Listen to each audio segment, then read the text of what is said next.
چند جو لوٹے پی ٹی آئی میں آئے ہیں یہ ان کی خواہش ہو سکتی ہے، لیکن محترم آصف علی زرداری صاحب اپنی نجی دورے پہ دبئی گئے ہیں.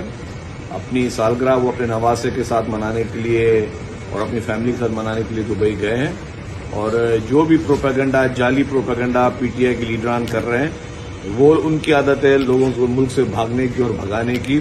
اس لیے ثبوت ہے کہ جس وقت فراح گوگی جو کہ بنی گالا کا کچن بھی چلاتی تھی، فراح گوگی جو کہ بنی گالا میں پرائم منسٹر صاحب کی بیگم صاحبہ کے ساتھ ان کے جو بھی کارنامے ہیں اور جو انہوں نے پنجاب میں ٹرانسفر پوسٹنگ اور ہر چیز میں جو پیسے بٹورے اربوں روپے کی زمینوں کے الاٹمنٹ میں، تو ان کو انہوں نے ملک سے بھگایا ہوا. فراح گوگی ان کا ہسبینڈ بھاگا ہوا.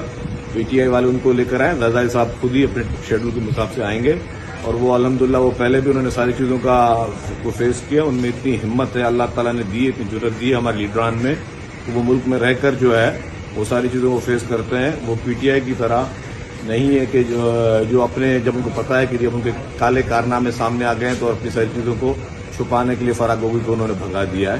اور یہ صاف پیغام ہے کہ پاکستان پیپلز پارٹی جو ہے وہ ہر چیز کو فیس بھی کرتی ہے، فیس کرنا جانتی ہے. پی ٹی آئی کی لیڈرشپ کی طرح نہیں ہے کہ اداروں کو بھی بلیک میل کریں، اداروں کو انڈر پریشر لے کے آئیں، تمام اداروں کو جو ہے ان کے خلاف تنقیدیں کریں اور اس طرح کی چیزیں کریں.